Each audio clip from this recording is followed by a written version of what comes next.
सुप्रभात सज्जन श्रोते चिंतक वाचक पाठक साधक हो. आता औषधध्वनीच्या अंताकडे म्हणजे अंताकडे याचा अर्थ या पुस्तकाच्या शेवटाकडे किंवा ज्याला आपण म्हणतो अंतिम टप्प्याकडे पोहोचलेलो आहोत. आता पान 376 वरील 536 पासून निरूपण आज पुढे सुरू करूया. दिगंबरो वा पिच सांबरो वा त्वगंबरो वा पिचिदंबरस्था उन्मत्त वद्वा पिच बालवद्वा ईशाच वद्वा पिच रत्यवन्याम. कधी दिशा हेची वस्त्र तर कधी असे सवस्त्र, कधी वल्कले असती वस्त्र कधी नित्य असे चैतन्य वस्त्र, कधी उन्मत्त वाटे तर कधी बालका समान वागे, कधी पिशाच्यवत पृथ्वी संचारी. साक्षात्काराची रीत बहुन्यारी. साक्षात्कारी माणसाचे वागणे अनिश्चित असते. अनुमान किंवा तर्क या पलीकडचे असते. तो यदृच्छा प्रेरित वागत असल्याने कधी त्याच्या अंगावर वस्त्र असेल तर कधी दिशा पांघरूनही म्हणजे प्रत्यक्षात नग्नच तो असेल. कधी झाडाच्या साली किंवा वल्कल लपटून असेल, मात्र बऱ्याच वेळा चैतन्य हेच त्याचे वस्त्र असते. म्हणजे याही ठिकाणी तो वस्त्र रहितच असल्याचे समजून घ्यावे. अथवा आपण काय प्रदान करतो किंवा करीत नाही याविषयी सदा चैतन्यात मग्न असलेला तो उन्मनी बेफिकीर असतो असे समजावे. पूर्णत्वाला पोचलेला असा तो असल्याने त्याला सर्वत्र एकमेव सत्य तत्व किंवा ब्रह्मरूपच दिसते. म्हणून त्याचे वर्तन उन्मत्तासारखे किंवा समोरचे जग ज्याला दिसत नाही अशा दारुड्यासारखे अतार्किक असंबद्ध असते. कधी तो निरागस बालकासारखा लक्षवेधी मोहक वागतो तर कधी पिशाच्यासारखा सर्वसंचारी वागतो. एकूणातच अशा आत्मसाक्षात्काराचे वर्तन इतरांपेक्षा फार फार वेगळे आणि वेधक असते. त्याच्यावर त्याच्या सभोवतालचा काही परिणाम होऊ शकत नाही, कारण त्याच्या सभोवताली तोच असतो किंवा तोही नसतो आणि सभोवताली नसतो. फक्त निव्वळ असणेपणाची एक आनंददायी जाणीव असते. त्या कारणाने नुसतंच असणेपण आहे, नेमकं काय आहे काय नाही असा भेदाभेद नसल्यामुळे स्वाभाविकच जगाबद्दल बेफिकीर किंवा उन्मत्तासारखा तो वागतो. कारण जग असं त्याच्या दृष्टीने काही नसतं, नव्हे त्याच्या दृष्टीने जग नसतं म्हणजे तोही मी म्हणून पाहणारा नसतो. तिथे मी नाही तिथे ते असेल कसं. अशा अर्थाने मुळातच काही नसलेल्या ठिकाणी काहीतरी आहे, मग दिसतं दृश्य भाव विचार हे येऊ शकत नाहीत. अशा अर्थाने ज्याचा मीच नष्ट झालेला आहे, ज्याचा फक्त अहम याचा अर्थ फक्त ज्याचं जाणीव तत्व म्हणून जो शिल्लक आहे आणि त्या जाणीव तत्वाला तो मी असं संबोधित सुद्धा नाही, असा स्वतःला काही न संबोधणारा मी त्याला समोर काही दिसेल हे म्हणणंच अशक्य आहे किंवा हे म्हणणंच अतार्किक आहे. अशा अर्थाने साक्षात्कारी माणसाचे जगाबद्दलचे जे उन्मत्तासारखे वागणे असते ते नीट समजून घेता येईल. कारण जिथे मीच नाही तिथे समोर काही असूच शकत नाही असा हा सरळ सरळ तर्क सुसंगत व्यवहार आहे.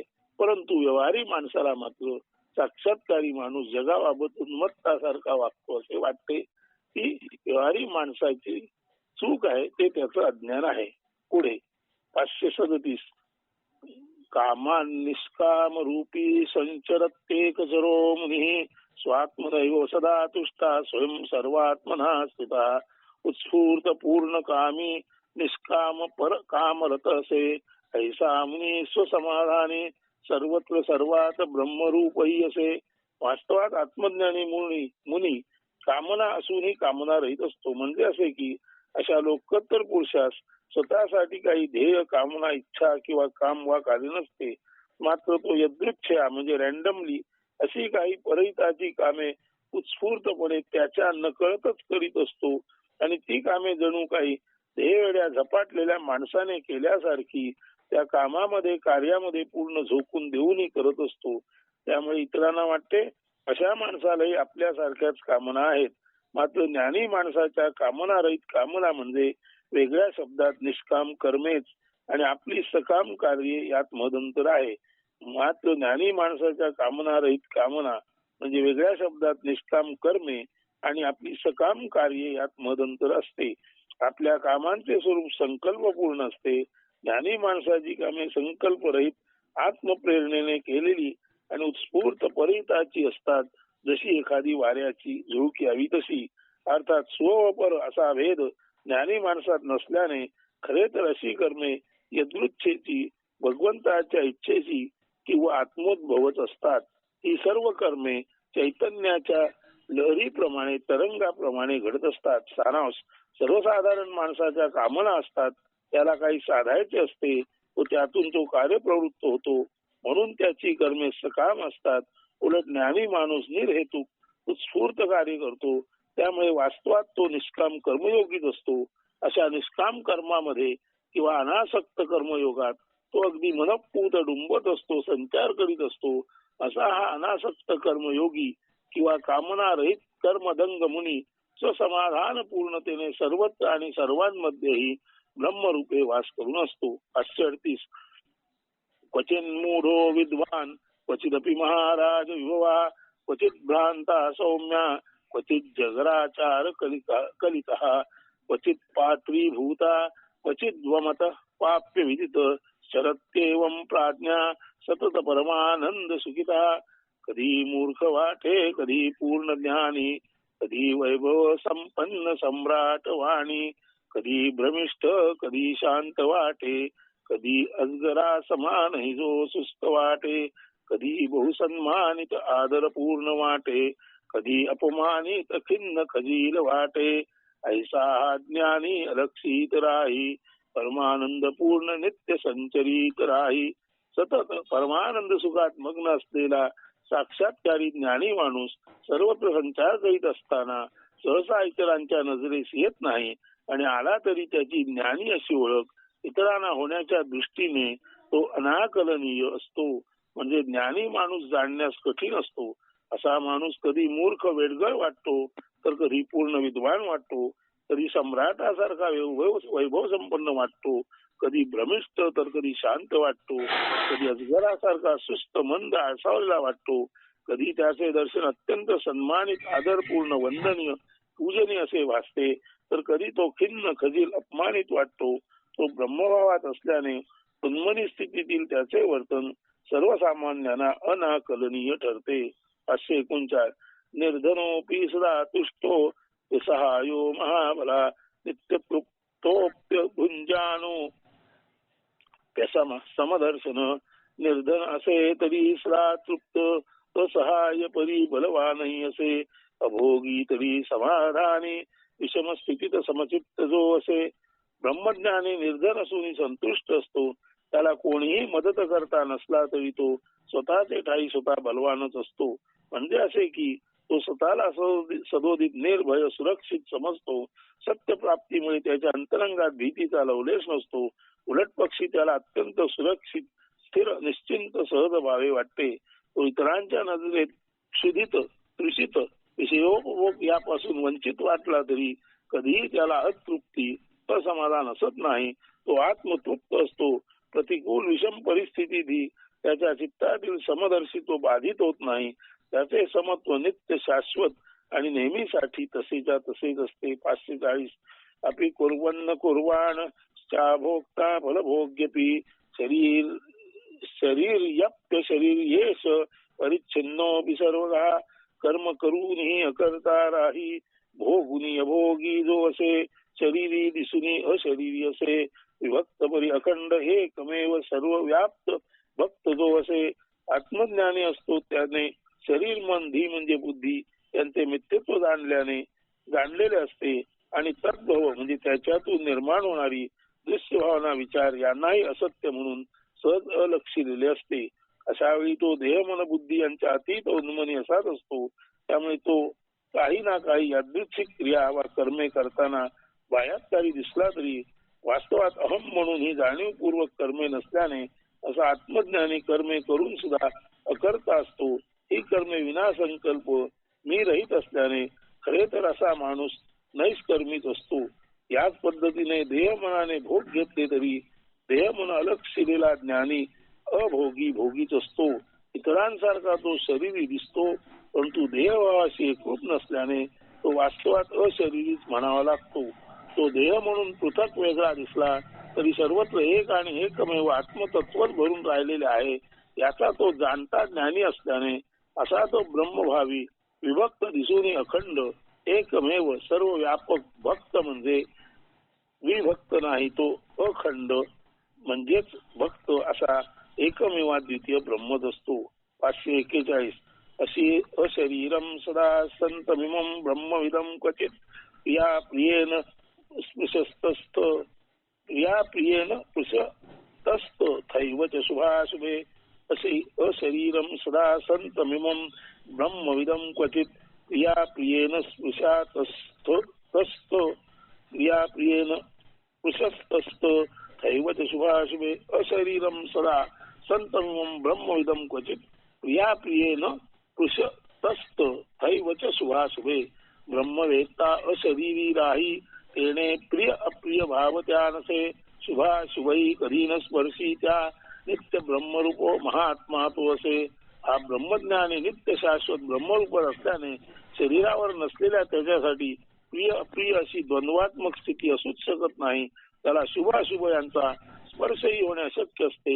ही त्याची असाधारण महत्ता असते. 542 स्थूलादि संबंधवतो विमानिना सुखंच दुःखंच शुभाशुभेच विध्वस्त बंधस्तात्मनो मुने कुतः शुभम वाप्य शुभम फलम वा स्थूल सूक्ष्म देह संबंधी जो सुख दुःख शुभाशुभ बाधित तो असे.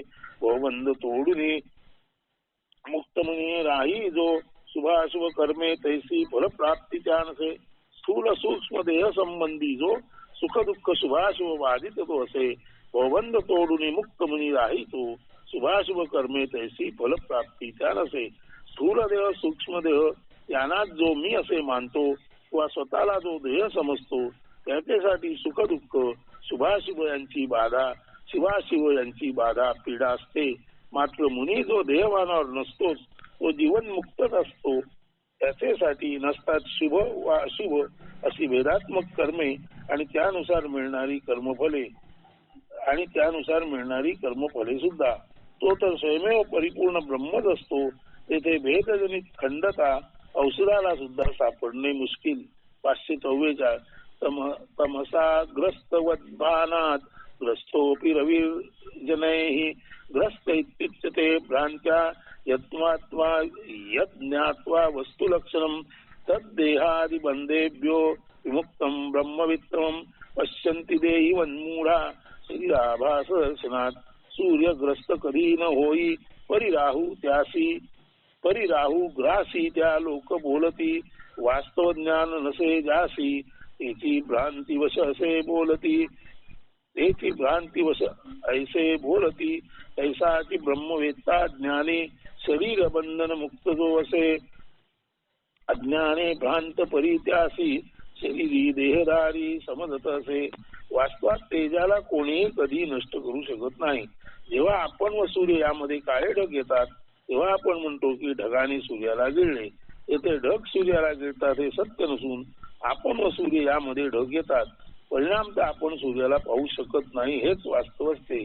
यामध्ये असमर्थता असतीच तर आपल्या दृष्टीची आहे. जी दृष्टी नेहमीच तेजपुंज असलेल्या सूर्याला काळ्या ढगांच्यामुळे पाहू शकत नाही. पाहणारा पाहू शकत नाही ही पाहणाऱ्याची असमर्थता ठरते. झालेच तर काळ्या ढगांच्या पडद्यामुळे आपण सूर्य पाहू शकत नाही असे म्हणणे सत्य ठरते. आपली दृष्टी काळ्या ढगांमुळे झाकली जाते. सूर्य झाकला जातो हे असत्य आहे. तेच नाही झाकले जात गिळले जात किंवा नसते होत. सूर्याला काळे ढग किंवा राहू ग्रस्त करतो हे म्हणणे अज्ञानमूलक आहे. वास्तवाचे ज्ञान तेच कधीही ग्रस्त होऊ शकत नाही नसलेलेच असे म्हणू शकतात. वास्तवाचे ज्ञान कुठलं ज्ञान तेच कधीही ग्रस्त होऊ शकत नाही. हे ज्ञान वास्तवाचे ज्यांना नसतं तेच म्हणू शकतात की राहूने सूर्याला ग्रासले.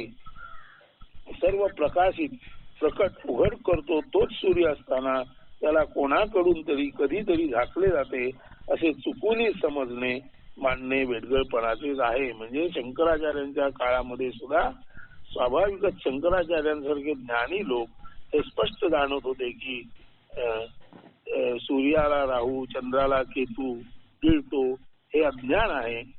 हे त्यांना माहित होतं. हे येथे आपण लक्षात घेतलं पाहिजे. बाह्यात तरी दिसते त्यापेक्षा वास्तव वेगळे असू शकते हे ज्याला समजते तो ज्ञानी. याच पद्धतीने ब्रह्मवेत्ता जो शरीर मन बुद्धी यांचे मिथ्यत्व जाणल्याने वास्तवात शरीर मन बुद्धी यांचे अतीत असतो, त्याच्यासाठी शरीर व संसार यांचे बंधन असूच शकत नाही. तो तर जीवनमुक्तच असतो. असे असताना केवळ शरीर देह धारण केलेला दिसला म्हणून त्याला जर ब्रह्मवेत्ता कोणी असे असताना केवळ शरीर देह धारण केलेला दिसला म्हणून त्याला जर म्हणजे अशा ब्रह्मवेत्त्याला जर कोणी शरीरधारी देहधारी इतरांसारखे समजेल तर तेही असे समजणाऱ्याचे अज्ञानच होय. ही त्याची भ्रांतीच होय. सारांश सूर्याची ग्रस्तता आणि जीवनमुक्ताचे शरीरी असणे हे दिसते तसे नसते हे समजण्यासाठी सुद्धा ज्ञान असावे लागते. सर्वसाधारणतः अशा ज्ञानाचा समाजात अभावच असतो. 545 ऐ निर्बल यनिवायम मुक्त देहस्तु तिष्ठति इतस्ततश्चाल्यमानो यत्किंचित प्राणवायुना वृद्ध होता कातटाकी सर्प त्या समयी निश्चलसे पुनरपि नंतर संचार करीत ऐसाची ब्रह्मवेत्ता शरीर दुर्लक्षूनी प्राणशक्तीद्वारे हालचाल करीत असे. सर्प जेव्हा वृद्ध होतो तेव्हा तो निश्चल पडून जातो. तो खात नाही की पीत नाही, अजिबात हालचाल न करता तो कात टाकतो. कात वाळली की त्याला पुनर्यौवनावस्था प्राप्त होते. तो साप आपल्या पूर्ण लांबीच्या व जाडीच्या इतकीच कात टाकतो, मात्र त्याला त्याच्या या कातीशी काही देणे घेणे नसते. नवसंजीवनी प्राप्त झालेला तो साप आता आपली नित्याची चपळ हालचाल करू लागतो. सर्प जसा आपल्या कातीकडे दुर्लक्ष करतो तसेच दुर्लक्ष ब्रह्मवेत्ता आपल्या शरीराकडे करतो. त्याला आपल्या देहाशी काही देणे घेणे नसते. सर्प कात टाकल्यावर आपल्या कातीशी जसा तादात्म्य पाहू शकत नाही तसा स्वयं ब्रह्म हे ज्ञान झालेला ब्रह्मज्ञानी जाणीवेच्या उच्चतम स्थितीत जागृत झाल्यामुळे देह जाणीव धरीतच नाही. केवळ शरीरात प्राण असल्यामुळे त्याद्वारे तो हालचाल करतो इतकेच. खरे तर ही हालचाल ही स्वेच्छेची नसते, ती सहज होणारी यादृच्छिक प्राणशक्ती प्रेरित हालचालच असते. तो देह संबंधित नसल्याने देहार्जित कर्मे कर्मफळे पापपुण्य याचेशी त्याचे स्वयंसुतक नसते. देह टिकून ठेवला काय त्याचा नाश झाला काय, देहपाता नंतर त्याचे दहन वा दफन यापैकी काही केले वा न केले काय, मान काय किंवा अपमान काय, त्याला म्हणजे ब्रह्मवेत्याला त्याच्याशी काही देणे घेणे नसते. आत्मजागृत असा तो देह उदासीन असतो. ज्याच्यामध्ये आत्मजागृती झाला असा आत्मजागृत ज्ञानी साक्षात्कारी मुनी अगदी संन्यासी संत देहाबाबत उदासीन असतो. म्हणून आत्मजागृत नेहमीच देह उदासीनता बाळगणारे असतात. तो जीवनमुक्त असतो, त्याची हालचाल मुक्तीची असते. 546 स्रोतसा नियते दारू यथा निम्नोन्नत स्थलम दैवेन नियते देहो तथा कालो बभुक्तिषु जलप्रवाही ओंडका जैसा वरखाली होत वाहत असे जीवनमुक्ताचा देहही तैसा दैवगतीत फिरत कर्म फलभोग घेत असे.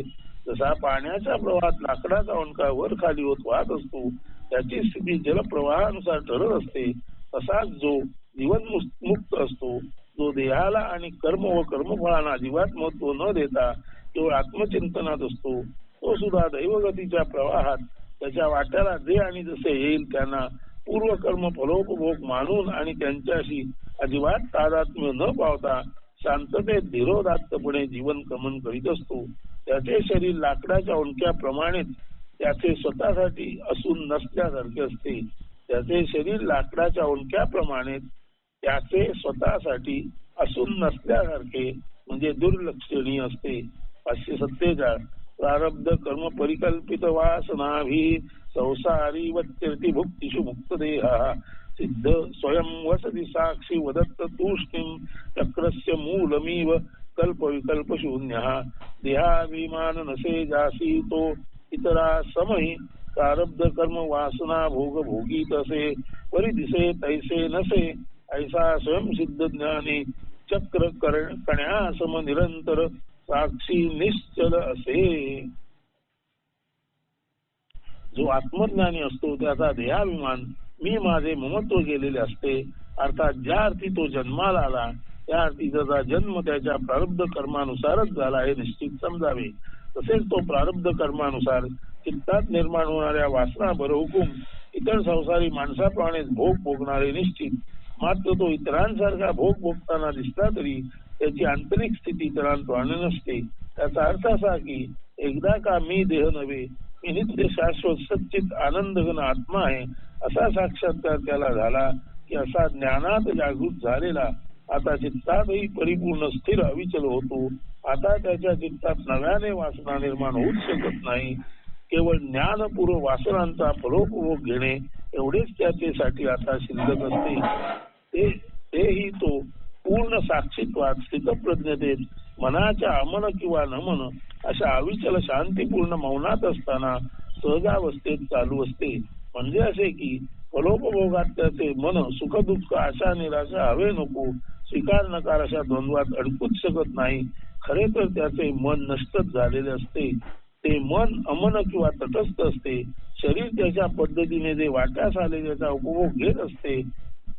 मात्र चाक फिरते, चाकाच्या आऱ्या फिरतात तरी चाकाचा कणा आस जसा स्थिर असतो तसे त्याचे मन असते. मन साक्षीत्वात आणि शरीर उपभोगात किंवा जीवनचक्रात असे असते त्याचे वास्तव दर्शन. तो इतरांसारखा दिसला तरी लोकविलक्षणच असतो. म्हणून लक्षात घ्या, चाकाचा कणा किंवा आस जसा स्थिर असतो तसा जो मनाने नमन झाला आणि ज्याचं बुद्धीचं रूपांतर प्रज्ञेत झालं त्याच्या पाठीचा कणा म्हणजे जणू काही चाकाचा आस किंवा कणा होय. आणि असा ज्याचा पाठीचा कणा म्हणजे ज्याला आपण काय म्हणतो स्पाइन कोड, तो जो म्हणतो स्पाइन म्हणजे पाठीचा कणा. म्हणून असा ज्याचं मनाचं नमन झालं आणि बुद्धीचं प्रज्ञेत रूपांतर झालं असा माणसाचा पाठीचा कणा येथून संपूर्ण जीवन शक्ती ऊर्ध्वगामी होत ब्रह्मरंध्रातून कुंडलिनी शक्ती म्हणून बाहेर पडत असते. तर असा मनाचे नमन झालेला आणि बुद्धीचं प्रज्ञेत रूपांतर झालेला असा जो ज्ञानी असतो त्याचा पाठीचा कणा स्वाभाविकपणे अत्यंत स्थिर आणि ज्याला आपण म्हणतो खंबीर आणि ज्याला आपण पाठीचा ताठ कणा म्हणतो तसा त्याचा पाठीचा ताठ कणा असतो. का? कारण त्याचं मनाचं नमन झालं, बुद्धीचं प्रज्ञेत रूपांतर झालं आणि स्वाभाविकच तो जेव्हा उन्मनी होतो, तो जेव्हा ट्रान्सडेंटल होतो तेव्हा ब्रह्मरंध्रातून त्याची जी पराशक्ती असते ती बाहेर पडते आणि ती ब्रह्मरंध्रातून पराशक्ती बाहेर पडताना कुंडलिनी जागृती होते. त्यावेळेला अनायसे त्याच्या पाठीचा कणा ताठ होतो आणि असा पाठीचा कणा ताठ असणं म्हणजेच याला मेडिटेशन सीट म्हणतात, ध्यानाची बैठक म्हणतात. ही ध्यानाची बैठक ज्याला साधली, ज्याच्या मनाचं अमन झालं, ज्याच्या बुद्धीचं प्रज्ञेत रूपांतर झालं, त्याच्या पाठीचा कणा अनायसे ताठ होतो. याचा अर्थ पाठीचा कणा अत्यंत ज्याला आपण म्हणतो पृथ्वी आणि आकाश यांना स्पष्टपणे लंबाकृती असा त्याचा पाठीचा कणा किंवा पृथ्वीशी काटकोन साधून त्याचा पाठीचा कणा असतो. हे अनायसे घडतं. जो ध्यानामध्ये गेला त्याचे बाबत ही शक्यता अनायसे असते. ध्यानासाठी पाठीचा कणा ताठ ठेवा, ताठ बसा असं सांगणं वेगळं आणि ध्यान लागल्यानंतर हे अनायसे होणं वेगळं. हे अनायसे होणं असतं. ध्यानामध्ये बिकमिंग नसतं, मेकिंग नसतं, ध्यानामध्ये हॅपनिंग असतं. हे सर्वांनी लक्षात घ्या. तेव्हा हा जो आपला स्पायनल कॉर्ड आहे तो ध्यानामध्ये आपोआपच ताठ होतो, स्थिर होतो आणि ज्याला आपण म्हणतो लंबाकृती स्थिर तो अनायसेच होतो. पुढे 548 नैवेंद्रियाणि विषयेषु नियुक्तमेष नैवापयुक्त उपदर्शन लक्षणस्था नैव क्रियाफलम पीशदवेक्षतेस स्वानंद सांद्र सपान सुमत्तचित्ता विद्वान साक्षी सर्व जवळून पाही न गुंतवी इंद्रिया विषयोपभोगी न आवरी त्यासी न करी फलेच्छा स्वानंद रसपान धुंद मस्त वर्ते तेच्या ब्रह्मवेत्ता पुरुष सघन स्वानंद रसपानात असा काही धुंद मस्त आणि यथेच्छ जीवन जगत असतो की अत्यंत जवळून परंतु साक्षीत्वात या विश्वातील वस्तू जगताकडे पाहत असताना नाही तो आपली इंद्रिये वासनोपभोगात गुंतवीत किंवा नाही त्यांना विषयोपभोगापासून आवरण्याचा सावरण्याचाही प्रयत्न करीत. तो इंद्रियांना मुद्दामून गुंतवतही नाही आणि इंद्रियांना मुद्दामून आवरतही नाही. त्याचे कर्म आणि कर्मफलेच्छेवर लक्षही नसते. तो केवळ ब्रह्मरसपान धुंद असतो. म्हणून ब्रह्मरसपान धुंद आत्मज्ञानी जो असतो तो इंद्रियांना मुद्दाम कर्मात गुंतवतही नाही आणि इंद्रियांना कर्मापासून दूर करण्यासाठी प्रयत्न करीतही नाही. तो कुठल्याच गोष्टीचा प्रयत्न करत नाही. तो केवळ आणि केवळ ब्रह्मानंद रसपानात गर्क असतो. अशा वेळेला त्याचं शरीर जे वर्तेल ते यदृच्छया जसं वर्तन असेल तसं असतं. त्यामुळे ज्ञानी माणसासाठी प्रयत्न साध्य असं काही नसतं, कारण त्याला प्रयत्नाची गरजच नसते. तो केवळ स्वयंसिद्ध असल्याने स्वयंसिद्धतेने तो आत्मानंद रसपान अतीव सहजतेने करत असतो. 549 लक्ष्यगतीं त्यक्त्वा यस्तिष्ठेत केवलात्मना शिव एवं स्वयं साक्षादेयं ब्रह्मविदुत्तमा. लक्ष्य अलक्ष्य टाकूनी केवळ एकात्म रूप जो असे तोची श्रेष्ठ ब्रह्मवेत्ता साक्षात शिवस्वरूपही असे. जीवनात लक्ष्य ध्येय कोणते आणि काय, लक्ष देण्यायोग्य किंवा ध्येय साध्य लक्ष असू शकत नाही याचा किंचितही विचार न करता ब्रह्मज्ञानी माणूस स्वतःला केवळ एकटेपणी आत्माच समजून आपण विश्वात सर्वत्र भरून खेरीज उरल्याचे जाणत असतो. ज्ञानदृष्टीने प्रत्यक्ष पाहत असतो. त्याला सर्वत्र स्वरूपच अनुभूतीत होत असते. असा माणूस सर्वश्रेष्ठ ब्रह्मवेत्ता होय, नव्हे तो साक्षात शिवच होय. समष्टीत जो आपल्याला जाणतो पाहतो तो केवळ शिवच असू शकतो. येथे ध्यानात घ्यायची ही गोष्ट आहे की लक्ष साध्य ध्येय ठरविण्यासाठी आणि त्यानंतर लक्ष्यावर स्थिर राहण्यासाठी, तेथून न ढळण्यासाठी किंवा लक्षच्युत न होण्यासाठी प्रथम हे विश्व वस्तूने घटनाने प्रसंगाने दृश्याने भरलेले असते. असा चुकीचा समज भ्रम मिथ्या असत सत्य म्हणून स्वीकारणे आवश्यक असते. ब्रह्मवेत्ता महाज्ञानी असल्याने स्वतःच सद्रूप असतो, एकमेव सत्य म्हणून असतो.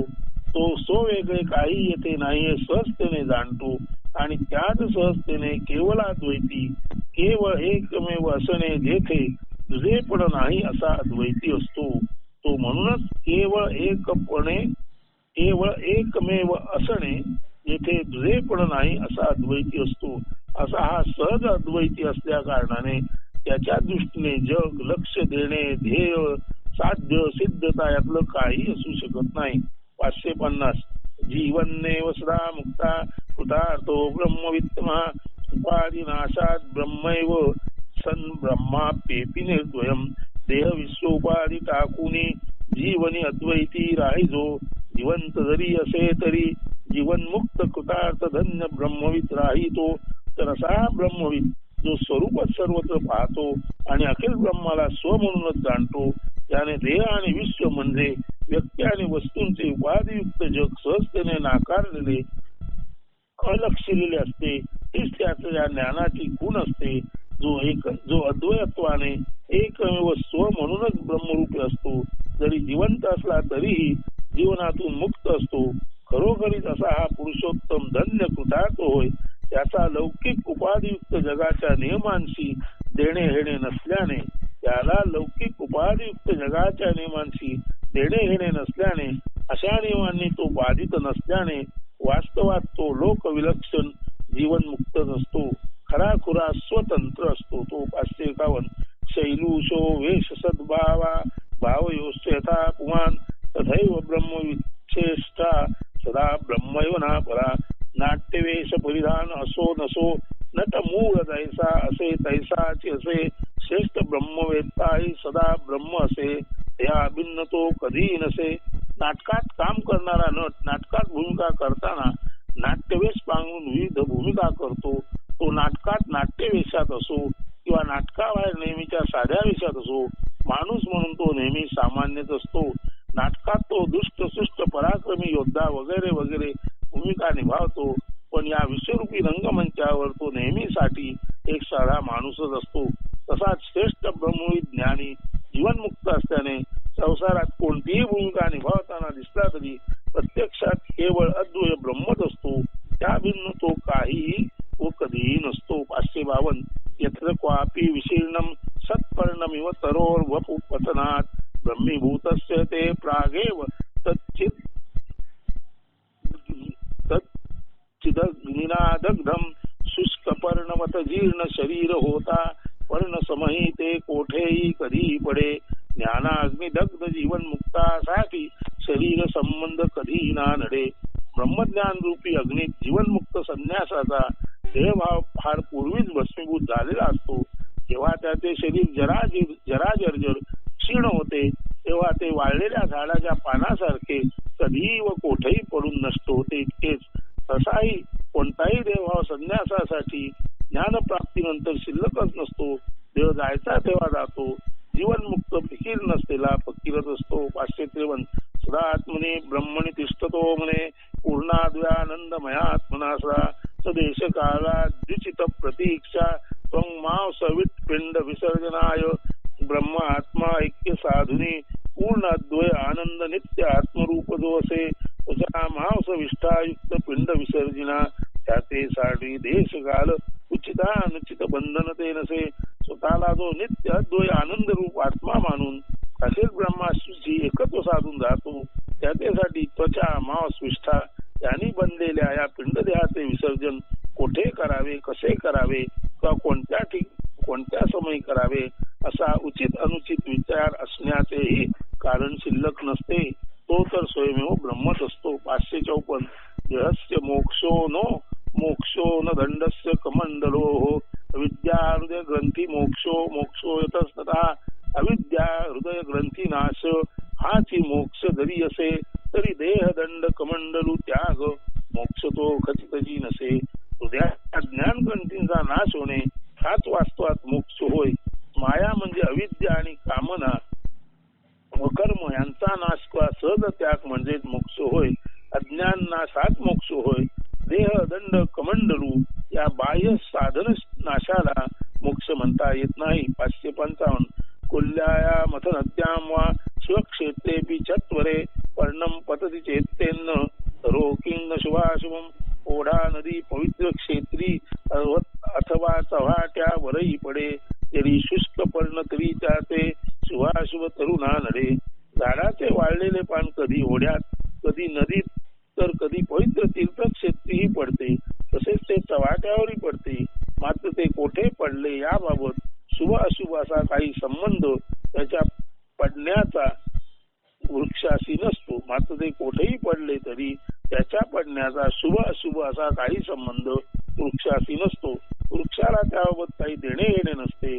तसेच जीवनमुक्ताला त्याच्या देहाचे विसर्जन कोठे झाले किंवा होईल याची बिलकुल काळजी नसते. 556 पत्रस्य पुष्पस्य फलस्य नाशवत देहेंद्रिय प्राणधियां विनाशः नैवात्मना स्वस्य सदात्मकस्य नंदा कृते वृक्ष वदस्ति चैषः पत्र पुष्प फल नाशा सम देह इंद्रिय प्राण नाश होतसे.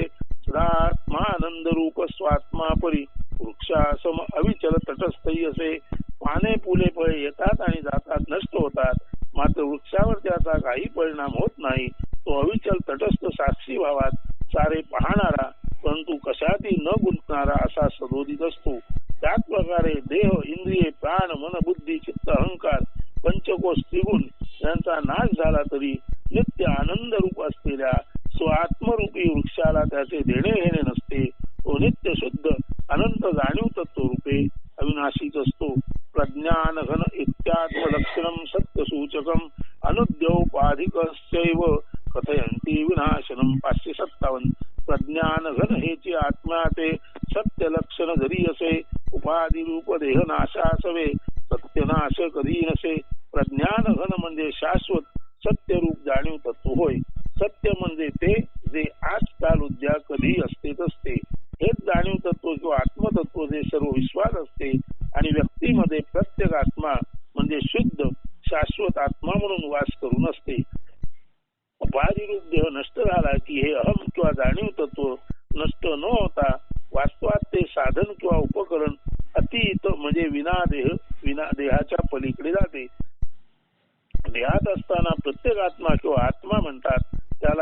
प्रज्ञान देह प्रज्ञान घन म्हणजे शुद्ध शाश्वत जाणीव तत्व असे ओळखावे. देहात असताना प्रत्येक आत्मा किंवा आत्मा म्हणतात त्यालाच विना देह प्रज्ञान घन म्हणजे शुद्ध शाश्वत जाणीव तत्व असे ओळखावे. सत्य स्वरूपाची अनुभूती येताच दृश्याचा नाश होतो. आपण म्हणजे शुद्ध जाणीव तत्व किंवा प्रज्ञान घन सत्य हे लक्षात येताच देहाची उपाधी असून नसल्यासारखी होते किंवा प्रज्ञान पातळीवर देह गळून पडतो. देह आणि विश्व म्हणजे व्यक्ती आणि समष्टी नष्ट होऊन केवळ सद्घन चितघन आनंद घन आत्मा परमात्मा ब्रह्मरूपे विलसू लागतो. सारांश देहनाश होतो तेव्हा मी नावाचे केंद्र नष्ट होते, जे देहात अहम म्हणजे जाणीव तत्वरूपी बिंदू किंवा केंद्र म्हणून असते. देहपतनाबरोबर देहाची उपाधी रूप मर्यादा संपते.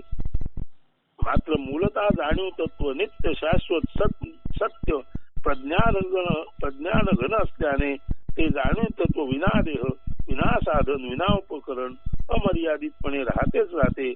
अशा वेळी ते स्वयमेव ब्रह्म असते. अस्तु. उद्याच्या निरूपणात पुढील भाग.